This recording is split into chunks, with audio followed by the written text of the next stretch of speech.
Professor साहब, वो फिर से इतिहास का पाठ, मतलब सब पूरे देशवासियों को एमए, एमफिल, पीएचडी करानी है, पूरे इतिहास से वाकिफ कराना है। अब वोट चोरी के लिए भी नेहरू जिम्मेदार, वर्तमान में नहीं बात करेंगे कभी भी, नहीं।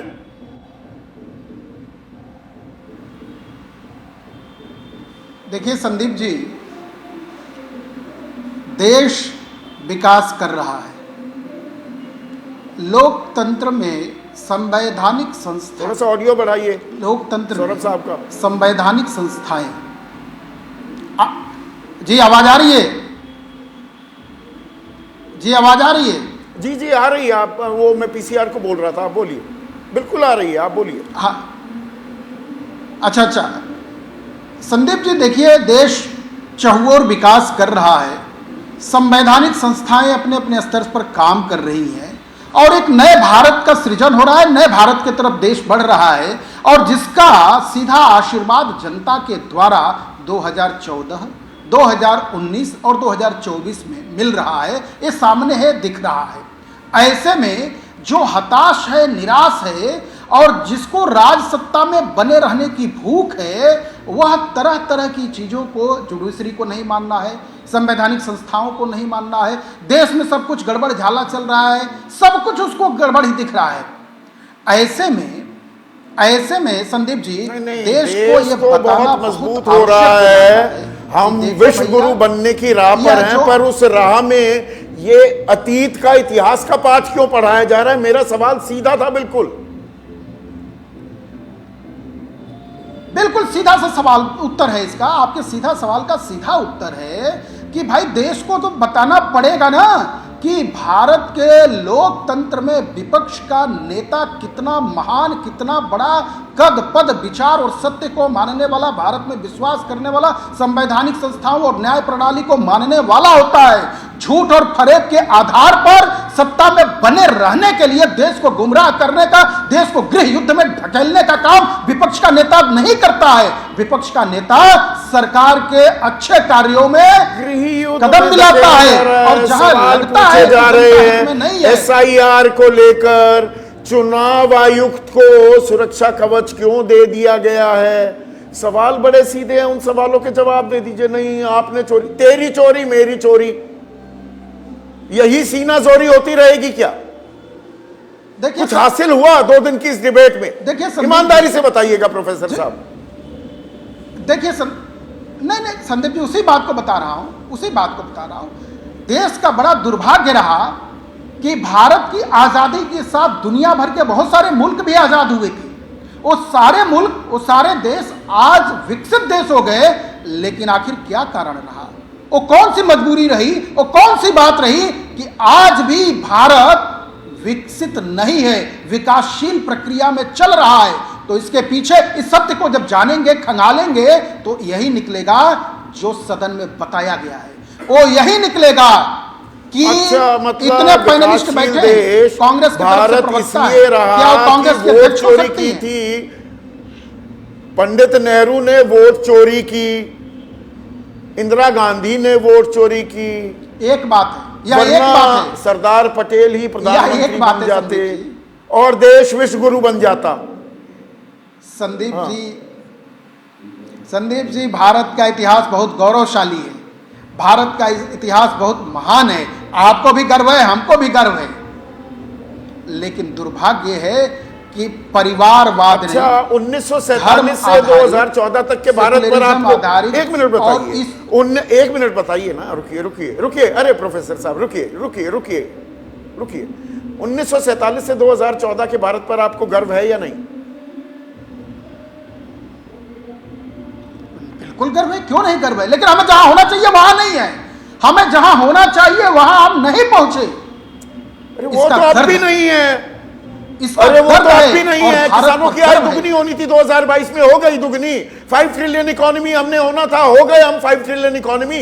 2 करोड़ लोगों की हर साल उनको नौकरी मिलनी थी, हो गई। 35 रुपए में डीजल पेट्रोल मिलने वाला था, हो गया। 90 रुपए से पार हो गया रुपया। वो तो 60 रुपए पर इतना कमजोर हो गया था।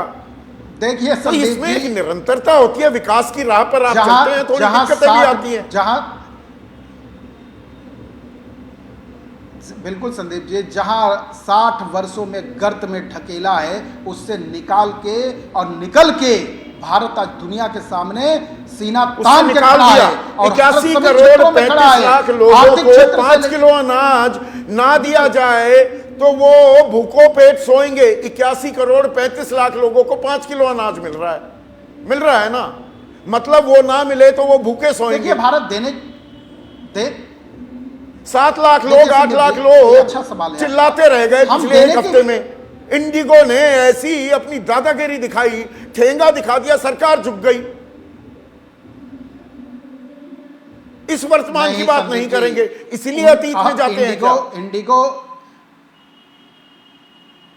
देखिए कुछ घटनाएं देश के सामने अचानक ऐसी आती हैं, उसके खिलाफ उसमें भी कुछ साजिश होते हैं और उसका पर्दाफाश हो रहा है और दंडात्मक कार्रवाई हो रही है। मुझे लगता है कि उसकी 3 पीढ़ियां ठीक हो जाएंगी, बहुत जल्दी ही सरकार कर भी रही है और सब बाकी नोटिफिकेशन आएगी, आप देख ही रहे। वो उधर हम नहीं जाते हैं, ऐसी क्राइसिस आ जाती है पर निस्तारण करने वाली है। जैसे अब घुसपैठियों का काम भी हो जाएगा, अब चुन चुन कर आप गिन लेंगे, चुन चुन कर आप घुसपैठियों को निकालेंगे। घुसपैठियों निकालने का काम किसका है प्रोफेसर साहब? एक सेकंड। जी। घुसपैठियों की पहचान शिनाख्त करना और उनको वापस उनके मुल्क भेजने की जिम्मेदारी किसकी है? देखिए संदीप जी, इस पूरे देश में घुसपैठी एक जगह पर नहीं है, सीमावर्ती क्षेत्रों से, ऐसे जगहों से उनका प्रवेश है। राज्य सरकारें उस बात को लेकर केंद्र की एडवाइजरी के साथ कदम से कदम मिलाते हुए उस काम को कर रही है। और एसआईआर आप देखिए, जिनके पेट में दर्द हो रहा है, मुझे समझ में नहीं आ रहा है कि ये बात एसआईआर से क्यों जोड़ा जा रहा है। केवल सरकार वो भी एक प्रक्रिया है, टूल है, घुसपैठियों का। एक मिनट सुनिए ना प्रोफेसर साहब, प्रक्रिया है, बढ़िया बात कह रहे हैं। 2004 से 2013, 2005 से 2013, 8 साल का आंकड़ा, 88,792 घुसपैठियों को वापस उनके देश भेजा गया। 88,792। और 2014 से 2025 में कितने भेजे गए? 5,000। पिछले साल कितने भेजे गए बांग्लादेश में वापस? 411। आप कह रहे हैं अब चुन चुन कर 11 साल बाद आपको याद आ रहा है और उसके लिए एसआईआर इस्तेमाल होगा। तो बिहार में आंकड़ा क्यों नहीं बताया? कितने घुसपैठिए मिले बिहार में? मैं बता रहा हूं, आ रहा हूं। देखिए संदीप जी, मनमोहन सिंह की नीति की सरकार ने 2 यूपीए गवर्नमेंट पार्ट 1 पार्ट 2 ने एक कागजी कार्रवाई घुसपैठियों के लिए किया था चुनाव में आने के लिए। उनका प्रयास था, सराहना की जाएगी, कहीं कोई दिक्कत नहीं है। लेकिन भारत सरकार, वर्तमान की सरकार यानी गृह मंत्रालय और राज्य की सरकारें मिलकर केवल एसआईआर नहीं, सभी तरह अनेक प्रकार की चीजें, जिसको मैं राहुल गांधी के शब्दों में हाइड्रोजन बम नहीं कहूंगा, पर मैं ये कहूंगा आने वाले समय में, सरकार को भी आने वाले समय में, आने वाली सरकार को 9 साल पूरे होने को आए, फरवरी मार्च में 9 साल हो जाएंगे मुख्यमंत्री बने। अब याद आया, वो मेयर भी बहुत तेजी से अवैध कॉलोनियों में जाकर पहचान करती हुई घूमती दिखाई दे रही हैं। अब याद आया 9 साल पूरे होने पर याद आ रहा है कि घुसपैठिए घुसे हुए हैं। पहले कितनों की पहचान की बताइए? बिल्कुल नहीं, ये तो आमरण सर पर बैठने वाले लोग हैं, ये तो विरोधी ही। संदीप जी, अच्छा संदीप जी बता रहा हूं, एक सेकंड उत्तर ले लीजिएगा। गंभीर प्रश्न है आपका। जैसे ही इनके पहचान की बात होती है, जिन लोगों ने राशन कार्ड बनवाया है, जिन लोगों ने यहां इनको पाला पोसा है, ये तो आमरण सर पर भूखे बैठ जाते, इनके पेट में दर्द होने लगता। 11 साल से आपकी सरकार, 9 साल से यूपी में डबल इंजन सरकार, तो क्या कर रहे थे सरकार? आप तय है तो वही बता रहा हूं, हरकत में आ रहे हैं। और ये साधना भारती, आपने लोगों को, अरे रुकिए ना, साधना भारती आपने इनके राशन कार्ड तैयार किए, इनको वोट बैंक बनाया, अब इनकी पहचान हो रही है तो आपको पेट में दर्द क्यों हो रहा है? घुसपैठियों की कोई जगह है? वो चुनेंगे देश का प्रधानमंत्री या किसी सूबे का मुख्यमंत्री। जो सवाल पूछ रहे हैं वो जायज पूछ रहे हैं अमित शाह। आदरणीय संदीप जी, देखिए मैं बहुत देर से सुन रही हूँ भाजपा के जो आदरणीय प्रतिनिधि यहाँ पर बैठे हुए हैं। देखिए, सबसे पहली बात, जिन लोगों ने आजादी के आंदोलन में अपनी उंगली तक नहीं कटवाई, जिन्होंने संविधान की प्रतियां जलाने के आरोप जिन पर लगते रहे हों, जिन्होंने वंदे मातरम को कभी अपनाया नहीं, और आरएसएस का एक नया ही आपने सुना होगा, एक वत्सले करके इनका एक गीत है, अलग से इन्होंने उसे अपनाने का काम किया। और जब अंग्रेजों भारत छोड़ो आंदोलन चलाया गया तो उसकी खिलाफत करते हुए नजर आए। मुस्लिम लीग की सरकार, मुस्लिम लीग के साथ मिलकर सरकारें चलाई इन्होंने, और आज ये हमें ज्ञान बांटने का काम कर रहे हैं।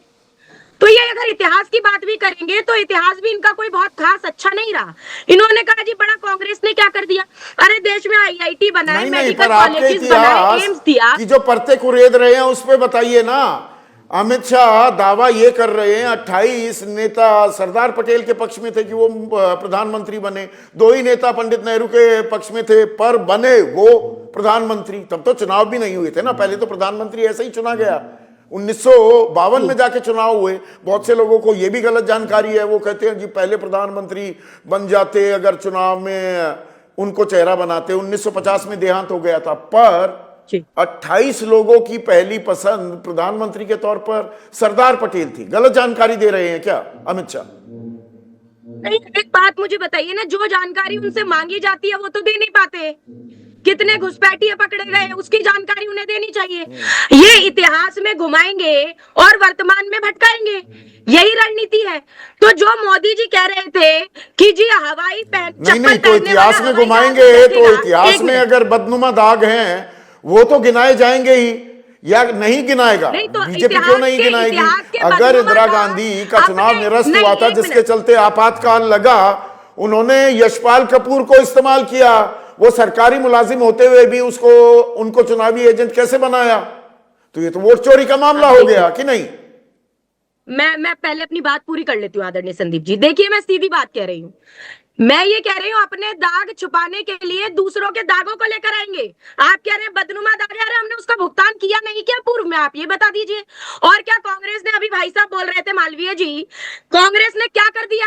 आप अपने शासन में बताइए। डीजल पेट्रोल भाई साहब 100 के पार है, विश्व गुरु बनाने चले हैं आप। डॉलर आप देख लीजिए, रुपया जो है सेंचुरी मारने को तैयार है।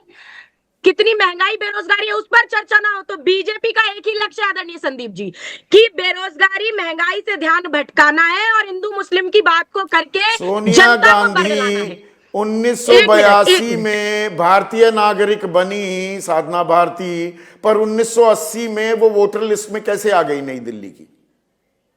ये देखिए, बाद में नाम हटा करके ये 1983 में फिर से जुड़ी। अरे अमित शाह जी प्रूफ कोर्ट नहीं तक पहुंच गया है ना मामला। जी ने एक मिनट आदरणीय संदीप जी, आदरणीय राहुल गांधी जी ने प्रेस वार्ता की, आदरणीय राहुल गांधी जी ने आंकड़े रखे, आदरणीय राहुल गांधी जी ने पूरे आंकड़ों के साथ बताया। अमित शाह जी लेकर आए ना प्रूफ। और भाई गृह मंत्री आरोप लगा रहे हैं देश का, आप बताइए, गृह मंत्री है वो, घुसपैठियों को वो पकड़ नहीं पाते, आरोप लगा देते हैं। वो आदरणीय सोनिया जी पर आरोप लगा रहे हैं। आरोप लगाने से चलता है क्या आदरणीय संदीप जी, बताइए ना। और दूसरी बात आप कह रहे हैं, ये बात आज आदरणीय राहुल गांधी जी ने जो उठाई है, ये तो मैं कई बार इस बात को हम लोग पहले से उठाते आए हैं। हम तो पहले से कहते आए हैं 2023 में 2024 के चुनाव से पूर्व जो आप कह रहे हैं ना सुरक्षा कवच, नहीं, सुरक्षा कवच नहीं है ये। मोदी सरकार ने चुनाव आयोग को वोट चोरी कवच देने का काम किया, और वोट चोरी चक्रव्यूह उसी दिन रचा गया जब अनूप बरनवाल के केस में जस्टिस जोसेफ की बेंच ने उन्होंने एक जजमेंट दी और उन्होंने कहा कि जब तक कोई कानून नहीं बनता तब तक सीजीआई विपक्ष के नेता और प्रधानमंत्री जी मिलकर बनाए। नहीं तो उसमें से क्यों हटाया गया? मुख्य न्यायाधीश को नहीं पूछे, नहीं सवाल करें विपक्ष। एक मिनट आप सवाल करेंगे तो आप इतिहास की बात करेंगे, वर्तमान की आप बात नहीं सवाल करिए। 2 दिन चर्चा हुई, अरे रुकिए, धारा प्रवाह बोले जा रही है साधना भारती। 2 दिन चर्चा हुई ना, उसमें वॉकआउट भी कर गई आपकी पार्टी, और फिर ताल ठोकते हैं राहुल गांधी। मैंने जो 3 खुलासे किए उस पर प्रेस कॉन्फ्रेंस करके मेरे साथ चर्चा कर ले। चर्चा के लिए लोकसभा से बड़ा कोई मंच हो सकता है क्या? वहां से तो आप निकल लिए। देखिए, मुझे लगता है लोकसभा बड़ा मंच जरूर है, लेकिन मुझे लगता है जनता के बीच में जाना उससे बड़ा मंच है, और हमने कहा ना सामने आके बात कर लीजिए। लोकसभा के अंदर वॉकआउट करने की जरूरत पड़ी तभी वॉकआउट किया हमने, बेवजह वॉकआउट नहीं किया है कांग्रेस पार्टी ने। या विपक्ष जब वॉकआउट करता है तो बेवजह नहीं करता है। ये जिस तरीके से इन्होंने चुनाव आयोग की प्रक्रिया को बदला तब भी वॉकआउट किया था। भाई जब आप सुनेंगे ही नहीं, आप बोलने ही नहीं देंगे, विपक्ष की ठीक है, अपनी भूमिका शून्य तो बना आप के रखी ये है, तो कह क्यों रही ना हैं, मैं बोले? समझ गया आपकी बात।